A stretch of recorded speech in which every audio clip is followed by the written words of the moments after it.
HBI2K says hi. Hey, good, terrific. HBI2K joining us from online. I see there's a couple of people joining us on YouTube. We're at the Wayne Smith co-working facility in Tempe, Arizona. We're here with Story Garden, and we're enjoying a lunch provided by Desert Roots Kitchen on Mill Ave in Tempe. And we're going to talk about something that's made a big difference in my productivity. The people that I work with and I have employed this technique that we've adapted from Stephen Covey, which is attributed to Dwight Eisenhower. Everybody knows about this technique, but the difficulty is in adapting Covey's important versus urgent quadrants into our lives so that we know how to use them.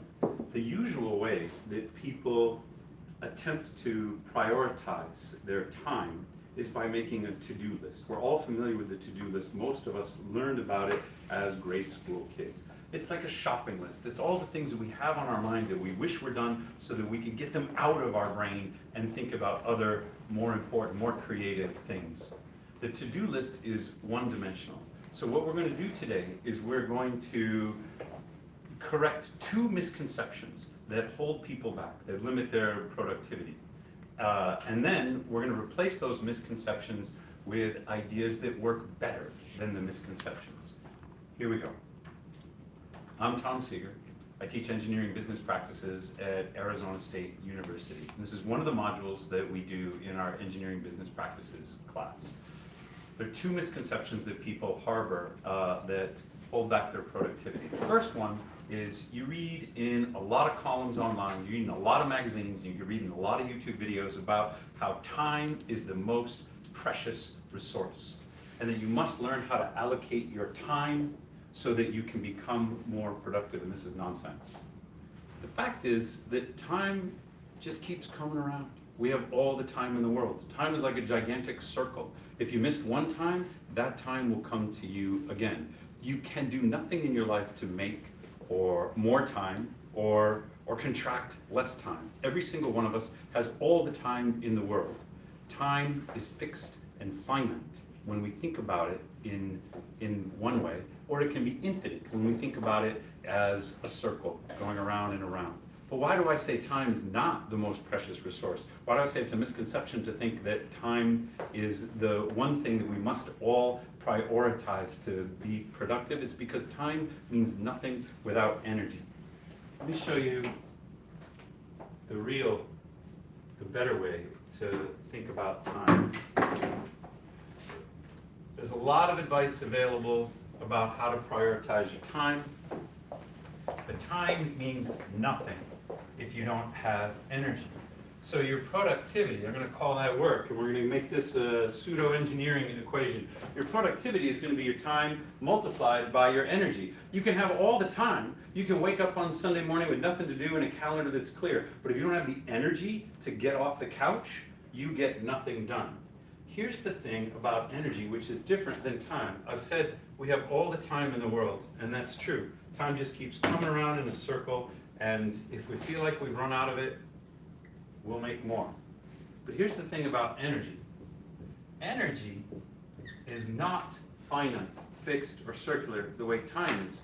There are things that we can do that give us less energy, and there are things that we can do that give us more energy. Salim is here, and he was an accountant before he founded the Wayne Smith. One of the things that sucks my energy is doing my taxes. I hate doing taxes.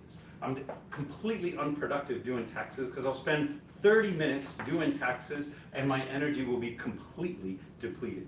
But one of the things that I do that gives me more energy is drawing. I love drawing. If I spend 30 minutes drawing, then I've got more energy than I started the 30 minutes with. It is amazing how there are some activities that exhaust us. And it's different for everyone. Some people love doing taxes. I don't know what Salim's like, no, I have no interest in taxes. This is why I founded the Wayne Smith. The point is that different people get energy from different things. If you take care of your energy, if you invest yourself in things that give you more energy, then you have a constantly expanding pool of energy to draw upon. We all know people who seem like they just exude energy. They seem, what's that word? Indefatigable. Go look that up in your GRE dictionary. They cannot be fatigued. They cannot be fatigued because they're doing things that give them more energy than they invested in the activity in the first place. Most of us have hit a point where we like to sleep in. Most of us, especially college students here, are like, oh my gosh, I don't want to have that 8 o'clock in the morning class. Because getting up out of the morning seems so hard, we just don't have the energy for it. Maybe we want to do it, but we don't feel like getting up. But when you were 7, and it was your birthday, or it was Christmas, or it was a holiday, maybe if you were in the northern climate, it was snowing, and you're like, we're not going to have school today. To get up for school, you're like, oh, Mom, I don't feel too good. But when it's snowing and school is canceled, you're like, I'm ready to go. Because it's about your energy. It's not about your time. The first misconceptions, whenever you hear people saying, you must learn how to allocate your time. Time is your most precious resource. Cross them out of your mind. Time is not your most precious resource. You will find time. You will make time. Time can happen in your life. Energy is your most precious resource because where you invest your energy can either deplete you or enrich you. Okay, so that's the first misconception. The second one comes straight out of Stephen Covey's 7 Habits of Highly Effective People. I want to show you, now that we know that energy is the most important thing to allocate, I want to show you how to allocate your energy. Covey refers to something called the Eisenhower quadrants. Now the way Covey draws it, he draws it like a Cartesian plane, sort of XY coordinates and 4 quadrants. I don't do it that way. I've modified the way Covey does it so that it makes more sense to my engineering mind, but the axes are the same. Covey says rather than a one-dimensional to-do list in which everything is done in series, and I understand this is the way we experience the world, we experience it in series, just like we read. One word, then another word, then another word. We task in the same way, one task, and then another task, and then another task. And so a to-do list sort of makes sense because of the order in which you're going to do things. The difficulty about the one-dimensional prioritization is it doesn't help us sort out what to do first. So Covey advises us to go 2-dimensional. And the dimensions are urgent and important. What Covey doesn't tell us is how to place units on the urgent and important axes. Now, because I'm an engineer and I think in a little bit different way on the Cartesian coordinates, I've done it the way that Dwight Eisenhower first proposed, or at least the way I've seen it proposed, and that is as we leave the origin, as we go up, we find things that are more important. The important axis is positive to up, and the urgent axis is positive to the right. So as we move to the right, things become more urgent. What I'm going to do is I'm going to put units in this quadrant so that we can now organize our activities according to 2 dimensions. And then we're going to go through an exercise together in which you take that to-do list, you copy it over onto the post-it notes, you rearrange the post-it notes so they match your version of the important versus urgent axis, and then we'll do some comparison and we'll see how satisfied we are with that. Units. Urgency is measured in units of time. And how do you know how much time? Urgency is the distance in time between now, your present moment, and consequences. Often we'll use the word, like especially in school, we use the word deadline. But nobody dies. So why do we call it a deadline? Most deadlines are more like milestones, target dates. It reminds me of Pirates of the Caribbean. It's more like a guideline. We use the word deadline as if it was serious and someone was going to be executed. The question is, what are the consequences? If there are no consequences, it's not a deadline. It could be a guideline, it could be a milestone, but we're not interested in your imaginary made-up dates. What we're interested in is the moment at which something changes in the world because we've reached the appointed hour, the appointed day. Taxes are due on April 15th, typically. What happens if you don't pay your taxes, if you don't file your return by April 15th? And the answer for most of us is nothing. Because most of us are due a refund, and most of us can get an automatic extension, and most of us can just file months later. Although it's called a deadline, it's more like a target date. So what we're looking for is not the artificial made-up date. Sometimes the dates are real, and sometimes things change in the world if you don't hit those dates. What we're looking for is consequences. One of those consequences might be, again, if you're in college, oh, this is the due date. Unless you get an extension, this is the due date. Unless you're willing to hand it in and get 10 points off because it's late, or whatever the consequences are. We need to understand the amount of time between now and consequences. If I don't put money in the meter, there may be the consequence of getting towed or getting a ticket. How much time do I have between now and the expiration of my meter? And the answer is here on the rightmost edge, where the most urgent tasks are, is right now. And there are some things that are urgent right now. If you don't hit the brakes on your car, you're going to crash. Crashing is a consequence. That's right now. Moving into less urgent, we might have minutes. Even less urgent, hours. Less urgent, days. Less urgent, weeks. And it's really hard, but let's go out to months. We could go further. Obviously, you can imagine years. You know how time and the calendar works. But for me, it's not helpful to go beyond months or even weeks, because I revisit my important versus urgent diagram on a weekly basis. These are the most urgent tasks, the ones for which we have the least amount of time. That's what makes them the most urgent. And these are the ones for which we have the most amount of time. And I want to give you an example. How often do you go to the dentist, Deb? Every 6 months? 4? 6. It depends upon your teeth. The dentist will tell you. If your teeth are in great shape, maybe they only want to see you once a year. If your teeth, they gotta watch a few like developing situations, they're like, come back in 6 months. And if your teeth are a mess, you're like, okay, every month until we get this cleaned up. The dentist has a certain tempo. For most of us, what happens if we don't floss? When do we feel the consequences? What happens if we don't brush? By the way, I had to reschedule a dentist appointment to be here today, which is kind of why it's on my mind. What are the consequences if I don't reschedule? And the answer is nothing. If you don't floss right now, nothing happens. If you don't floss for hours, nothing happens. If you don't floss for days, nothing happens. But if you go several weeks without flossing, you begin to develop gingivitis. If you go several months without brushing your teeth, you begin to develop cavities. This is what I mean about the distance between the present moment and the consequences. That's the sense of urgency. And often when we do our to-do list, because it's one-dimensional, we wind up prioritizing things in accordance with urgency, because urgency is the easy axis to understand. Everybody gets urgency. If you don't move, you get hit. That's urgent. If you don't eat, you feel hungry.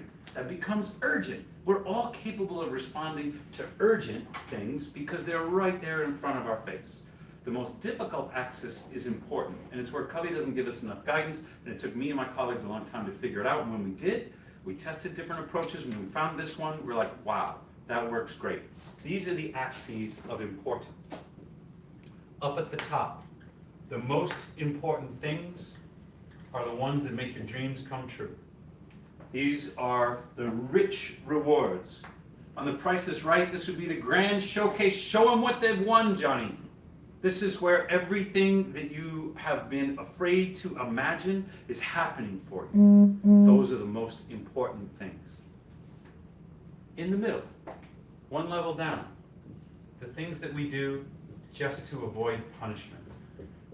And this is where a lot of people get tripped up, because the urgent scale is continuous from less time to more time. And our mathematical intuition tells us the important scale should be continuous. Here are the very positive things that can happen in our life. And here are the negative things that we want to avoid. And at the very bottom, this is the tricky one. Those are the things we don't care about. Those are the things that we're apathetic about. So we don't have the same kind of continuous mathematical scale from less rewarding to more rewarding. We have to break it up into zones. And we have to decide for ourselves, am I motivated to do this thing to avoid punishment? Am I motivated to do this thing because it's going to help make my dreams come true? Or do I just not care? So if we do want to make it a mathematically continuous kind of thing, we could think about the important axis as motivation. Down at the bottom, the things we're not motivated for at all because we're apathetic. In the middle, the things that we're only motivated to do so that we can avoid punishment, which is not a rewarding way to live your life. And the things at the top, where our dreams come true. Now let's keep those three things in mind. I'm going to rewrite them over here. Dreams, avoid punishment, and apathy. When you're faced with those things that are in the upper right-hand corner, it's urgent. There will be consequences immediately, and you're seeking to avoid punishment or make your dreams come true. Everybody gets it. Everybody knows how to deal with the tasks that are up here. Do those things now.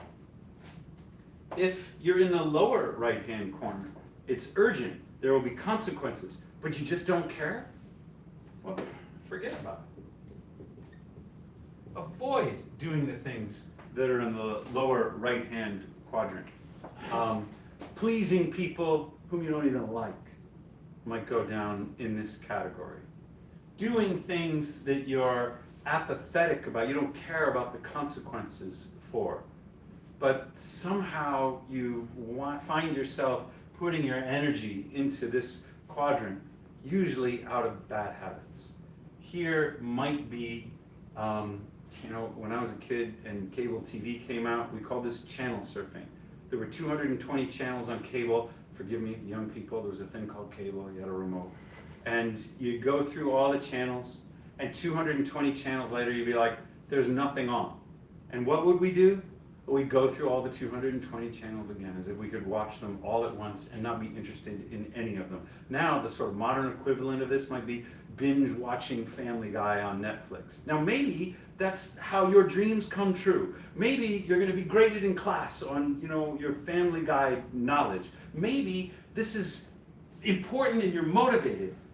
I think Family Guy is hilarious, but that's not going to make my dreams come true. It's not going to be something I do to avoid punishment. Frankly, I could be apathetic. Unless I'm watching it with other people whom I really care about. And building those social relationships is part of making my dreams come true. So now, when I entertain myself, I try and do it in a way that involves people who are up at the top of my important versus urgent. Lots of escapist activities wind up down here. And you could think that's close to avoiding punishment. I entertain myself to escape my negative emotions. I don't want to feel my negative emotions because they punish me, so I do things, they feel urgent because I'm feeling them right now, and I do things that otherwise I would be apathetic about, but I avoid the punishment of negative emotions. We want to avoid that, we want to move up. The difficulty lies, there's another strategy here. The difficulty lies in the important. So one productive way to avoid doing things you don't care about but that do have consequences is to delegate. In this case, I hire an accountant to do my taxes. I really don't care to understand my taxes. It's not a way for my dreams to come true, but they're urgent because the deadline is coming.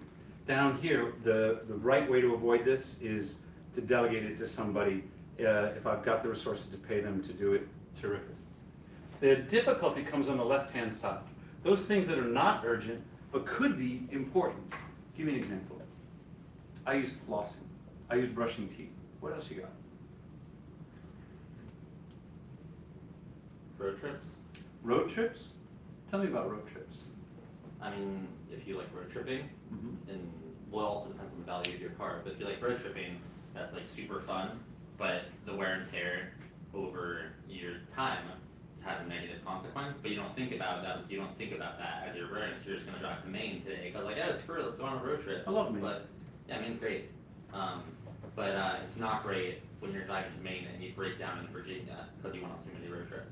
Okay, what I'm gonna do is translate what you're saying to maintenance. You love these road trips. That's part of making your dreams come true. You're gonna go to the Grand Canyon. You're gonna go to Yosemite. I don't know, but you haven't changed the oil in your car in 3 years. And when you're climbing those hills on I-17 north to Flagstaff, and it's 105 degrees, and the oil is getting thin, and it blows out of your engine, all of a sudden, what was not important, or was not urgent, became urgent, because there's smoke billowing out of your engine. Changing your oil, maintaining your tires, it has a certain tempo. If you don't do it today, well, probably nothing's going to happen. If you don't do it next week, probably nothing's going to happen. If you don't do it next month, probably nothing's going to happen until it all falls apart. So maintenance is a great example. What else you got in the important but not urgent category?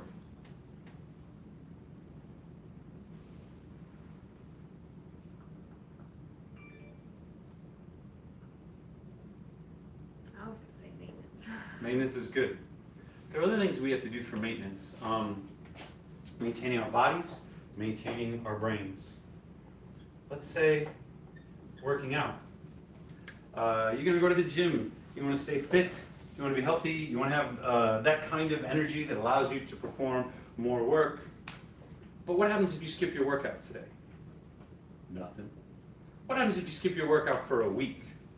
Well, maybe you start to feel a little sluggish. What happens if you skip your workout for a year?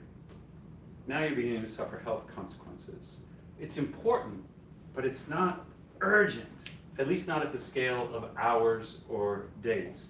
What else? Diet. We all know that we should avoid refined sugar. But what happens if we eat the birthday cake? I mean, unless you're diabetic, it's not urgent, probably nothing. You can go off your diet. But what happens if you stay off your diet for weeks or months? Your health suffers. Because diet is important. It's just not urgent. Lots of things go up in this quadrant that are important, but because they're not urgent, we kind of forget. We don't do those things. When was the last time you called your friend from high school whom you haven't seen, who is really important to you?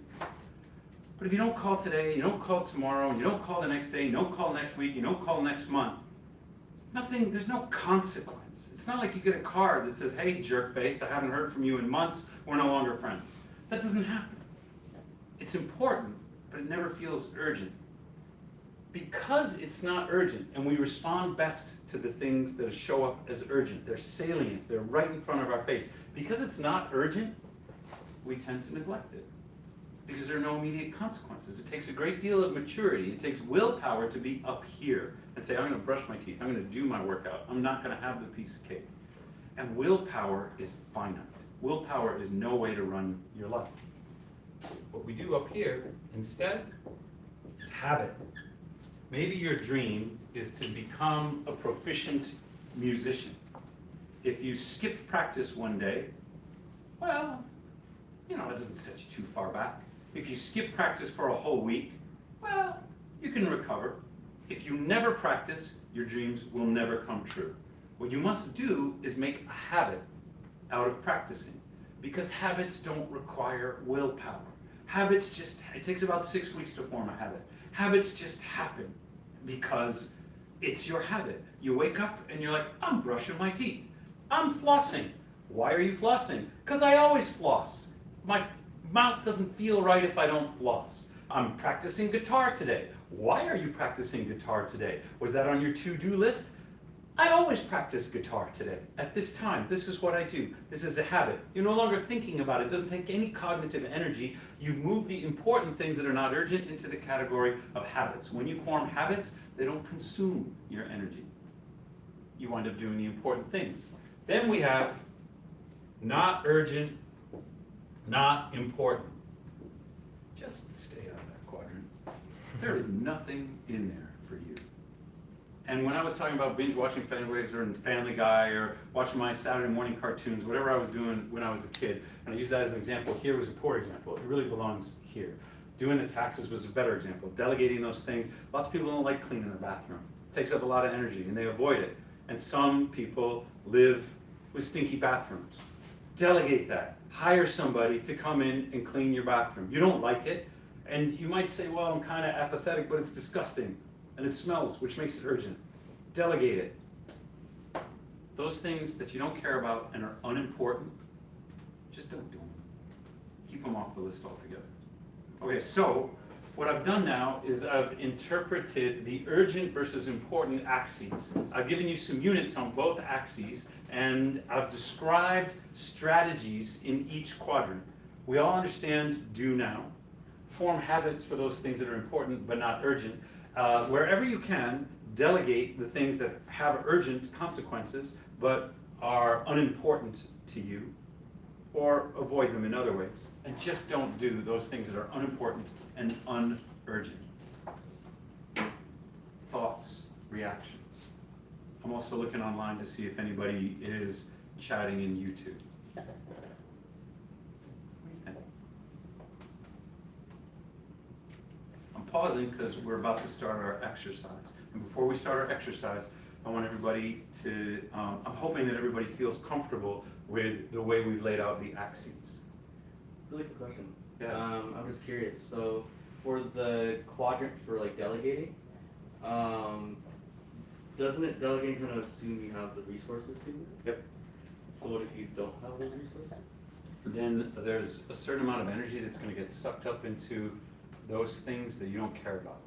You're going to have to expend that energy and tell yourself this mental trick that when you form good habits and you do more energy in the upper left-hand quadrant, you will create the resources necessary to delegate those things in the lower right-hand quadrant. It cost me $2,000 to get my taxes done the first time I hired an accountant. I didn't have that money, but I was also 3 years behind on my taxes because I had been avoiding that thing so hard. Well, now I've formed some better bookkeeping habits, some better sorting out habits that make it easier to do the taxes and less costly to do the delegation. It set me back that I hadn't spent the energy and hadn't spent the resources that were necessary down here, and it was becoming urgent. It's a great question. We'd all love to be able to delegate the things that we find distasteful. Some people love to cook. Other people hate cooking, so they order out all the time. And maybe it gets to be expensive. But if they're ordering out in a way that allows them to do these important things, it might still be a good investment. The idea is to invest more in this quadrant by eliminating the upper left-hand quadrant, by eliminating the lower left altogether until you have the resources to get out of the lower right. You want as much energy as you can going into the top of because that's where your dreams come true. It's a great question. Thank you. Yeah. Other thoughts? Reactions?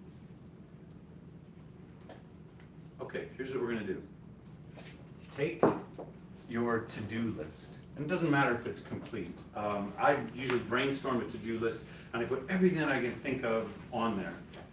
Not all of it is gonna be important or urgent. I just put everything that I can think of, everything that I wish was done that I could just get out of my head so I don't have to think about it anymore.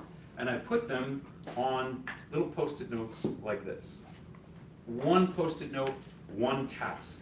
And the level of detail that you want to assign to each Post-it note is limited by the size of the Post-it note. This isn't like a recipe with all the ingredients. This is a title or an icon or a symbol or something that is meant to activate your memory about this task. If the task is sufficiently complicated or it needs to be broken down into steps over time, it's okay to use 3 Post-it notes. What I'm saying is the size of the Post-it note limits the amount of detail that you can put on the Post-it note, and that allows you to go further with the exercise. So, if you would please, copy your to-do list over onto our miniature Post-it notes. We almost did it. Matt, do you need it? Sure.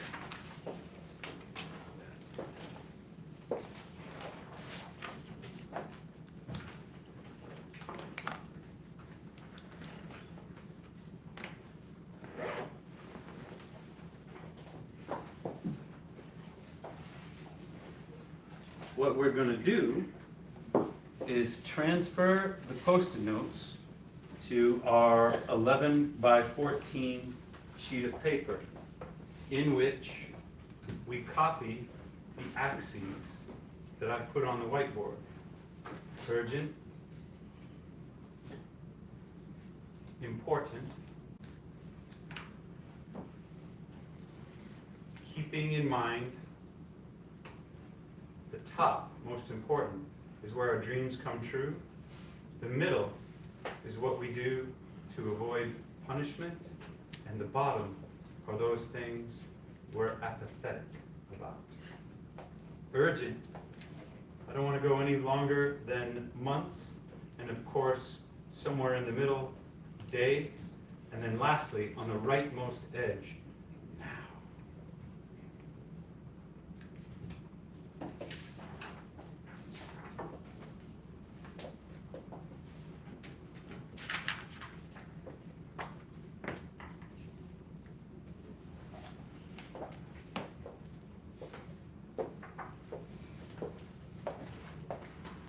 Doing electronically. An app that I like using is Trello, but Trello just isn't organized this way. Trello's like, I mean, you can create columns in Trello that go from months, weeks, days, that go urgent, and you can order your cards in Trello, like put the most important at the top and the apathetic ones at the bottom. But you have to superimpose onto your screen if you're going to use Trello. This kind of axis, Trello doesn't suggest it to you or really facilitate it. And then you got to move like the little Trello cards around. There, in our last stage, what we're going to do is we're going to sort these Post-it notes out so that we have dreams come true, avoid punishment. Here's something that I'm going to put up here. Most of the habits, we don't have to list them. They're already habits. But if we're trying to form a new habit, we're going to put it up here in the upper left-hand quadrant. Things that are urgent, they got to get done and they're going to have consequences, but I just don't care. Things, bad habits that I've formed that I want to break. We're going to arrange all of these. And then, in the final round, so to speak, what I like to do is put a circle around the amount of time that I think each activity is going to require. I often find that there are overlapping circles, and this helps me plan. Then we're going to talk about, after we've got our Post-it notes arranged on our quadrant, the quadrants force us to make choices. Because it is a two-dimensional rather than a three-dimensional arrangement, we can't put Post-it notes right on top of one another. And often when people do this exercise for the first time, they say, but Tom, everything is important and urgent, everything. That's just not the way our lives work. We have to move things from what we think is important and urgent off to important, not so urgent. Urgent, not so important. Our tendency is to pack all of the Post-it notes into the upper right-hand quadrant, and that's where it's important to run out of room. Because these Post-it notes cannot occupy the same space physically. We must spread them out. I put the circles to remind myself just an estimate of how much time I think they're going to take. Sometimes I'll even say when the tasks are linked. I'll even draw lines between them if there's some prerequisite chain. But the last step is to decide which tasks we're going to tackle. To do that, we move from the upper right-hand corner back towards the origin. And the suggestion in the graph is that we do those that are furthest from the origin first, and then work our way down. So by now, I'm hoping that we have at least 7 or 8 Post-it notes, and that you're fooling around with putting them on your graph. Blake's got a pretty good start. Blake, will you tell us what you've got down in the bad habit quadrant? I don't have much over there yet.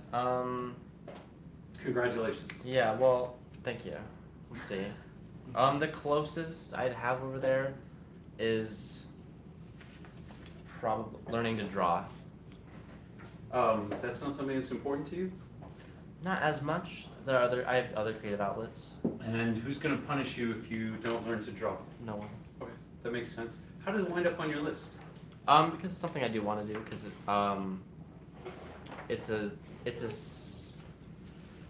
I don't have a lot of visual creative outlets exactly. They're all just like mental creative outlets, so I want something like that. And I think drawing would So be it's sort of something that might be on this would be nice to do, but as far as urgent goes, years.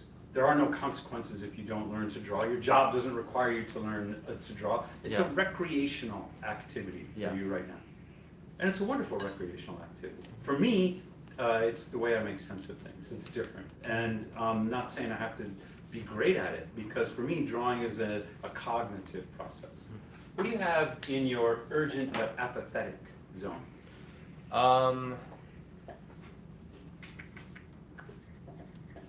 Let's see.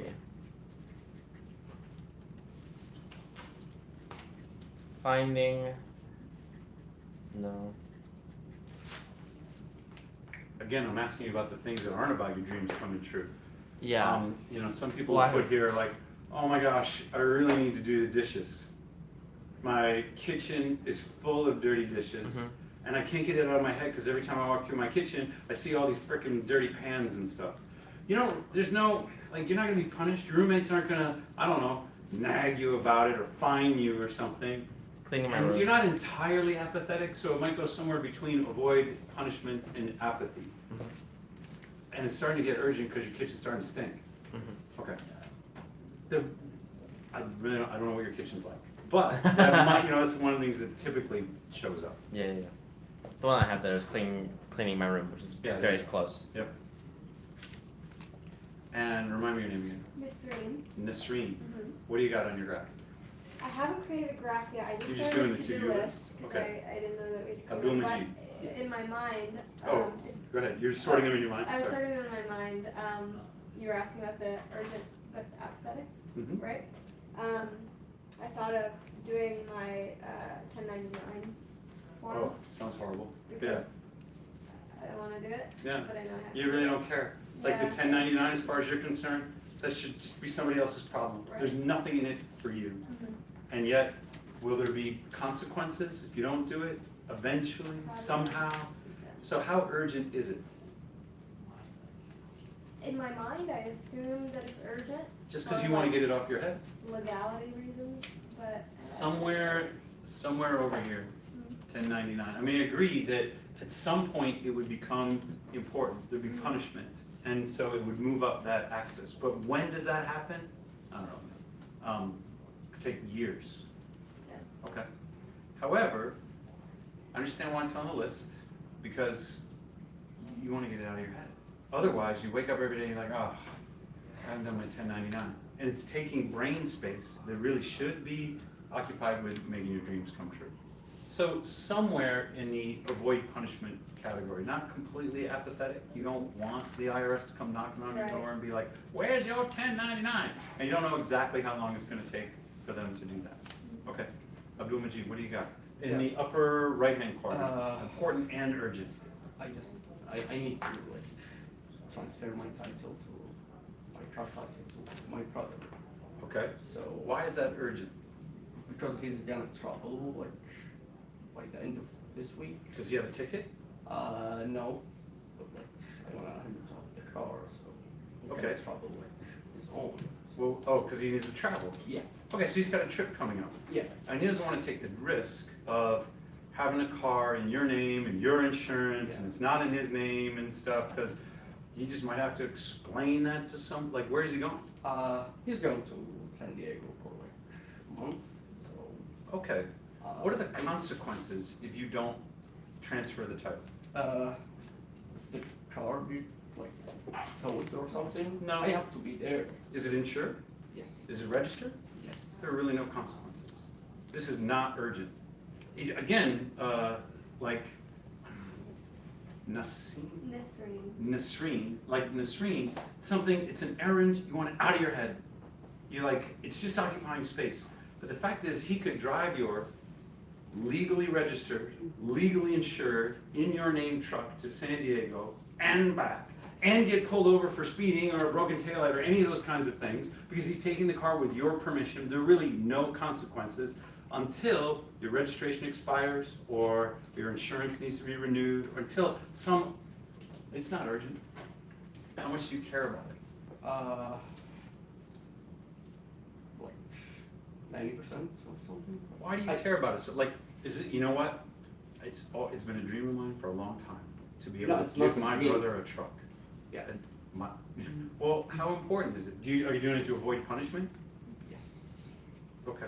Then it tells us that it's in Yeah. the middle range. Yeah. And another thing, like I'm here for almost 6 years. Yeah. I don't have Arizona driver's license, Okay. so I Are there need any to consequences get that. associated with that? Yeah. If I Yeah. get pulled over or something, like I'm Yeah. gonna have to take it. Yeah, it can be a and, little like, complicated. there's- Yeah. Yeah. So that you do to avoid punishment, and you don't really know how urgent it is. So sometimes what I do with that is I'm like, gosh, you know, I don't have the right driver's license. And it's not a big deal as long as I drive carefully and I don't get, but I don't know if I'm gonna get pulled over, you know, unexpectedly. So I'll draw an oval that looks like this. And it'll be like, I'm not sure how urgent it is. Like, you gotta put the Post-it note somewhere. This is the get your driver's license Post-it note. But I draw this oval because that could be a problem today, or maybe nothing happens, like nothing has happened for the last 6 years. Okay, That's what's happening. yeah. Emma, you got, your sheet looks like a Christmas tree of Post-it notes. My shit's all over the place. Okay, well, you pick one thing off of your Post-it note and share it with us. One thing. One Post-it note. Okay. Well, I have guitar all the way up and to the left. Is that a habit yet? I want it to be. Right? Yeah. Yeah. You Halfway schedule down. lessons. And when you schedule a lesson with an instructor, all of a sudden it becomes important and urgent. Because you're like, if I don't show up, then I'm gonna get a phone call, the guy's gonna be like, where did you, what happened? Then I'm gonna have to pay $25 and not even have, when you schedule something with people, it moves it out of the important and it puts the urgent on your calendar. But what about your practicing between lessons? Halfway habit. Sometimes you do, and sometimes it's not a habit yet. So it goes up in the upper, like, use habits. Okay, that sounds great. Give me another one. I have fixing the taillights on the van. How urgent is fixing the taillights on the van? I put it around days. Okay, it's an avoid punishment situation. Yes. it's You really very- don't it's care. very low. I mean, you'd be entirely apathetic if there weren't a law that required you to have an intact taillight lens. And you can go to the auto store and you can get like that colored tape and you can just tape over, like, you know, like people who don't give a crap about their cars do. And you can be legally compliant and it will take 25 minutes of your day, but you just don't care, except for avoiding punishment. And you put it on the order of days. But the fact is, you're not sure. It reminds me a lot of a dual matiz, like driver's license situation. Maybe that's gonna wind up urgent because when the lights are going woo woo and pulling you over, you're like, I guess it's urgent now. On the other hand, you might be able to get away with it for years. It's this long oval thing. Here's what I like about you having it on the list though. Every time you go to the car and you like got your keys, you're like, bleep, bleep, and you see the little taillights go, you're like, oh, I haven't taken care of that thing. And it sucks energy out of your brain because it's not crossed off the list. And you want to clear that stuff. So, can you delegate it? I don't have the resources. Okay, you'd be like this. You'd say, what's the name of one of your cats? Luke. Yeah. You'd say, hey, cat. He's about the only person that you could delegate, or the only thing you could. What's the matter with you? Why don't you get your ass down to the auto store and pick me up some of that tape? And the cat's like, you know, I guess I don't have anybody to delegate it. Maybe I could go across the park. I could find, you know, one of those people with the signs that says, will work for food. I'd be like, I got an idea. Here's a wrap from Desert Roots Kitchen and $5. Will you go down to the auto store and get me some of that tape? I mean, that could be another, I'm just thinking outside the box delegation. Or you do it yourself. Okay. You know that those kinds of things, like the broken taillight, I love delegating that stuff. And you know that I would be like, hey, Payson, go down to the auto parts store, get some. But now, Payson's no longer a teenager, He has more important, his own like IVU graph to do, and I don't have those people to delegate it to either. Grace, will you tell us about one of yours? I have to finish packing up my room before I move next Monday. Okay, you know exactly where that goes on the urgent versus important. If it's next Monday, you are at in between days and weeks. Mm-hmm. How important is it? Pretty important, Why? because I need my stuff to move, and I have to be out by that day. So. Okay. And all your dreams come true if only you could get these things stuffed into garbage bags. You're saying yes as if it was your lifelong dream to put your entire life in a garbage bag. Why? How important is it? It's more avoiding punishment. I agree. You don't want to suffer the loss of these clothes and these personal items, be a pain in the butt to replace, it'd be costly. So you're somewhere in between. I mean, some of these things are treasured items, and I get that. You want to bring them with you, your mementos, your souvenirs, whatever. And some of them are just like, I gotta have something to wear. So you're somewhere in the avoid punishment and probably closer to the top. Right. It's not a loathsome activity. You get to keep the goods that you care about. But, I mean, it has nothing to do with making your dreams come true. Okay, Right. what else you got? One more. I have to buy a bed frame. You keep saying have to. That's two have-tos. Right. Why do you have to buy a bed frame? I mean, I really don't have to. I don't think you have to. I have a mattress. Like. Do your dreams come true if you buy a bed frame? No. Okay, what punishment are you avoiding if you don't buy it? I mean, it's get the bed frame or else. Like, what happens if you don't buy a bed frame? Nothing. Probably. I mean, I just have a mattress. I'll It's just not sleep dreams on the come floor true. with it. It's not avoid punishment. It sounds like you're kind of apathetic. Mhm. Okay, is it important to be sleeping 6 inches up off the floor? Not really. Then do what I did when I was your age, just throw that thing down on the floor and be like, I'm good. Now we're gonna get some feedback from our audience. Should Grace just be sleeping on the floor? I do, so. Not I bad have for a a bad back. story. You have a bad story? I've slept on the floor in college too, but bad story about that.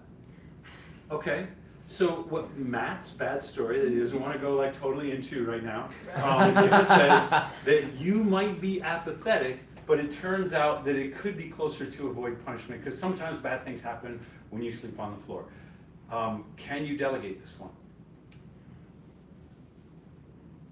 I don't know who I delegated to. Did you Okay, sorry. did you say you have to buy a mattress? I mean, I do need to get one of those, but I can get that. That's more important than Tough that. to nail. Yeah, I was gonna say you could delegate it to the internet.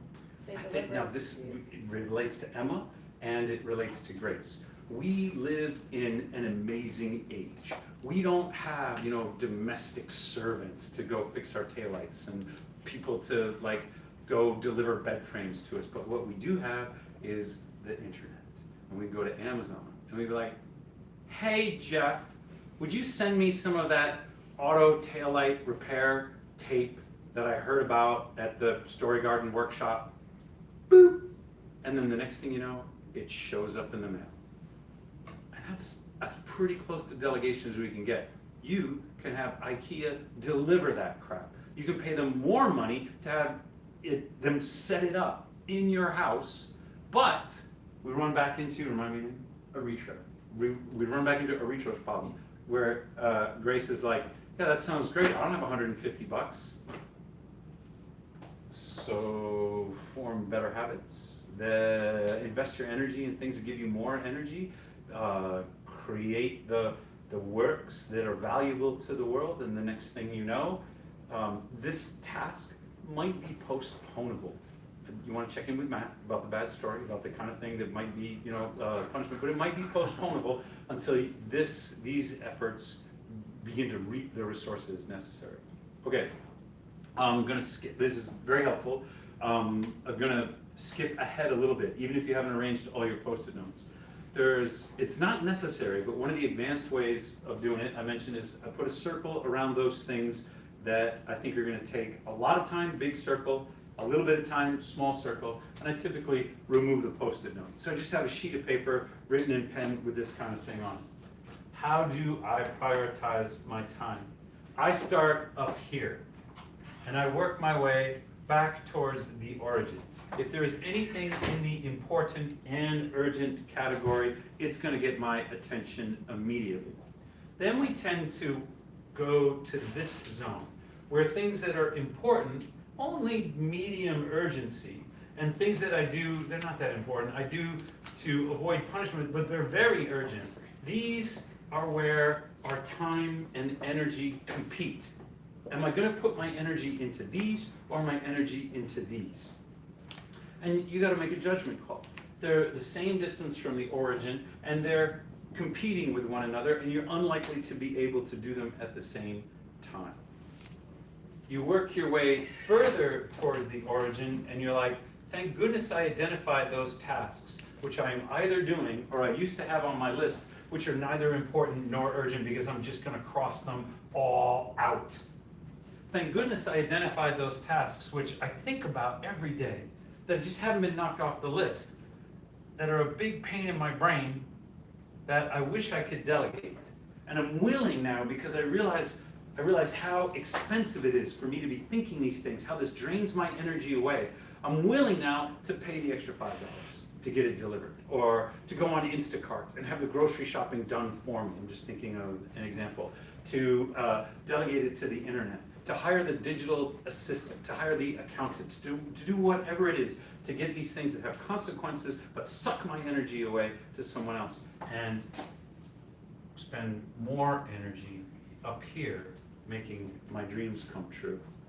To convert, we started with a to-do list, we changed it to Post-it notes, we did the difficult work of arranging the Post-it notes according to importance and urgency. Some of us have made a circle around the Post-it note to approximate how much time it's going to take.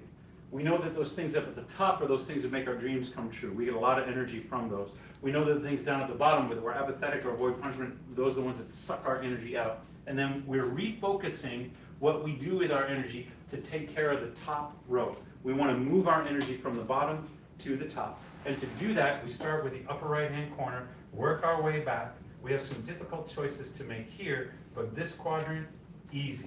This quadrant, discover ways to delegate. This quadrant, make better habits. Any other reactions? We're gonna stick around. We're gonna finish these. We're gonna shut off the live stream. You can have some more of the Desert Roots Kitchen vegan food. So, one question, like, Yeah. people who like experience escapism, so where are they? People who experience what? Escapism, like, Escapism? yeah, Yeah, it's a they really good want to question. do something, but So, typically, like I can't speak for everybody, but in my own experience, if I'm looking for an escape, it's because I'm experiencing negative emotions that I don't want to deal with, and I'm having difficulty managing. So I might escape. Movies are great, travel's great. Some people use alcohol, drugs. Some people use sleep. They're not getting anything done, but they just don't want to feel the feelings. It's kind of an avoid punishment category. And when we're experiencing negative emotions, we're experiencing them right now. We want them to go away. So where do they go? It could be urgent, avoid punishment. It could, but how do we delegate? I mean, this is a great question. So in my life, again, some of the habits that I've developed to avoid the negative emotions: exercise. People have advised me to meditate. I'm really bad at it. But we have an ice bath. I get into the ice bath and it calms my mind. It puts me into a different mood. The different mood means I'm not experiencing the negative emotions anymore.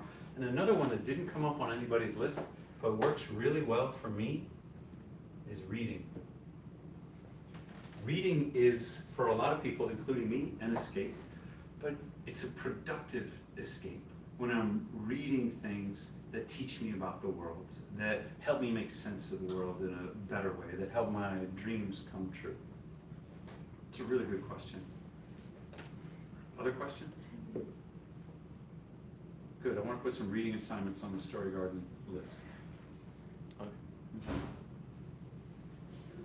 Terrific. Hey, thanks everybody for attending. Please do eat the food. Yeah, you can do that, right. I'll make sure I'll shut down the live stream, so I'm gonna delegate that to Blake. Just hitting this X here.